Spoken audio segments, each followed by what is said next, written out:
नमस्कार. स्वागत आहे सगळ्या माझ्या गोड ताईंचं, मैत्रिणींचं आपल्या चॅनलमध्ये. सुंदर अशा दिवसाची सुंदर अशी सकाळ झालेली आहे आणि सकाळच्या कामांना देखील सुरुवात झालेली आहे. माझ्या कामांसोबत तुम्हाला मी काही गोष्टी इथे शेअर करणार आहे.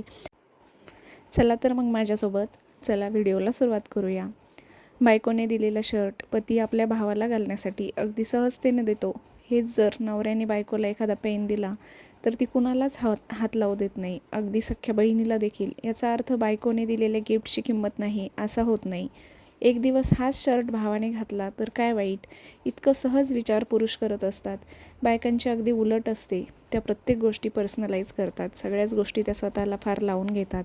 घरात तेच आणि बाहेर देखील त्यांची वागणे तसेच असते. समाजाने आधीच महिलांवर जबाबदारीचा मोठा भार दिलेला आहे.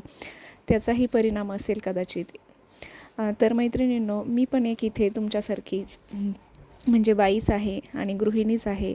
पण मला या गोष्टी खरंच शेअर कराव्याशा वाटल्या आणि मी एक सुंदर असा हा लेख वाचलेला आहे, तोच तुमच्यासोबत शेअर करणार आहे. कारण आपण सगळ्याच मैत्रिणींनी आपल्याकडे अगोदरच जबाबदाऱ्यांची कमी नसते आणि काही अशा बुरसटलेल्या विचारांनी आणि आपण बाहेर पडण्याऐवजी तिथेच गुरफटत असतो आणि मग आपल्या मनावर त्याचं दडपण येत असतं. म्हणून म्हटलं चला मैत्रिणींसोबत हा लेख नक्कीच शेअर करूया. तर पुरुषांच्या आणि महिलांच्या बाबतीत हे सगळं वेगवेगळं असतं. चला तर एखादं ऑफिसचं उदाहरण पाहूया. एखाद्या पुरुषाने PPT केला, त्यावर काहींनी कमेंट केल्या. पुरुष तेवढ्या वेळेपुरतं ते लक्षात ठेवतात, नंतर विसरून जातात. हेच जर महिलेच्या बाबतीत घडलं तर ती स्वतःलाच जबाबदार धरते. आता मैत्रीच्या बाबतीत पहा, पुरुष एकमेकांचे मित्र अल्पशा काळात होऊन जातात. महिलांच्या बाबतीत असं घडत नाही. त्या सहजासहजी कुणाला आपली मैत्रीण समजत नाहीत. मैत्रिणी असतात भरपूर, पण त्या सर्वांचा उल्लेख मैत्रीण म्हणून त्या करत नाहीत. पुरुषांच्या बाबतीत असं घडत नाही. हा माझा जवळचा मित्र म्हणून ते कितीही जणांचा उल्लेख करू शकतात.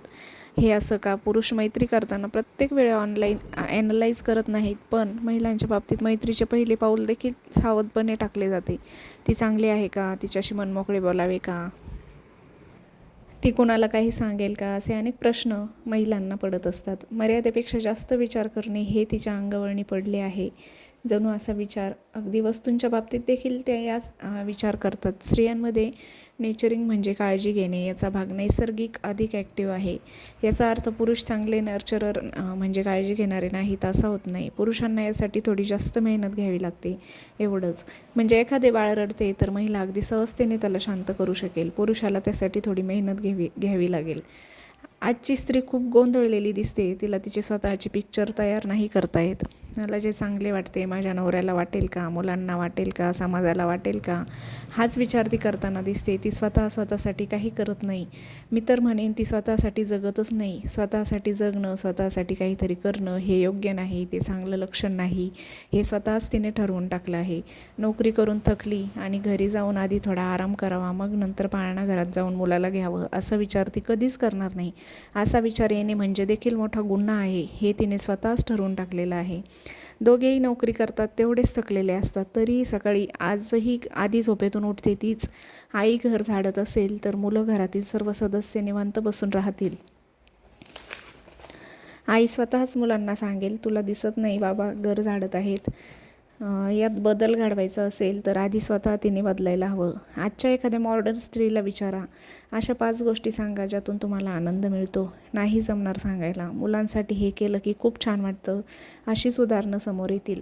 माझ्यासाठी काय हेच मला माहीत नाही. लोकांना करून खाऊ घालायला आवडतं, हे ठीक. तुला काय आवडतं हे कधी समजून घेणार. आपण नवरात्रोत्सव साजरा केलेला आहे.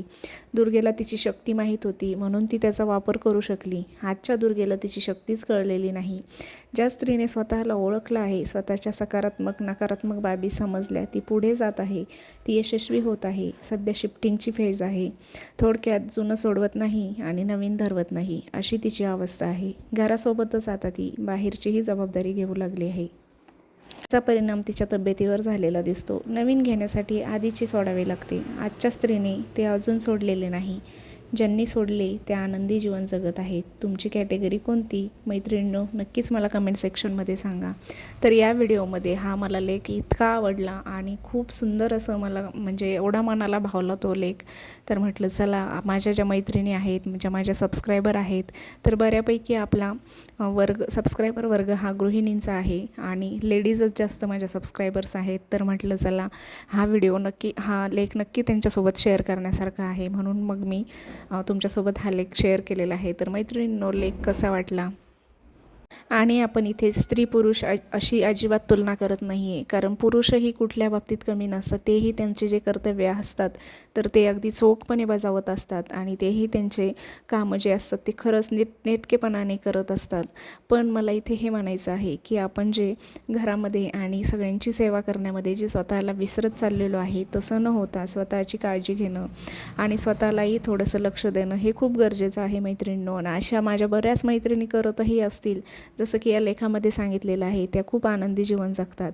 तर सगळ्यांची काळजी घेण्यासोबतच आपल्याला आपल्या स्वतःकडे थोडंसं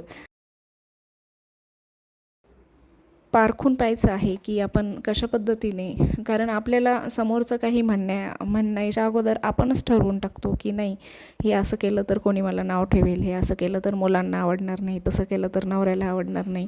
कदाचित एखाद्या वेळेस असंही होतं की आपण एखादं काम केलं आणि आपल्या मनाला वाटलं की हे त्यांना आवडणार नाही, पण कदाचित आपली तिथे स्तुती देखील होते आणि सगळ्यांना ते आवडतं देखील. कुणाला आवडो किंवा ना आवडो, पण आपल्या मनाला ते आवडतं आहे आणि आपलं मन प्रसन्न होत असेल तर ते काम तुम्ही नक्कीच करा मैत्रिणींनो. कारण चांगलं वाईट हे तर आपल्याला अगोदरच कळत असतं. कुठलंही काम आपण वाईट भावनेने, वाईट हेतूने अगोदरच करत नाही.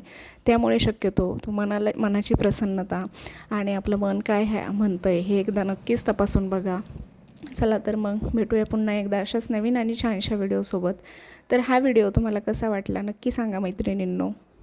तर आज माझे घरातले कामंही झाले आणि घरातल्या कामांसोबत तुमच्यासोबत छान गप्पाही झाल्या. तर भेटू पुन्हा एकदा अशाच नवीन आणि छानशा व्हिडिओसोबत. तोपर्यंत सगळ्या मैत्रिणींना, काकूंना, मावशींना बाय.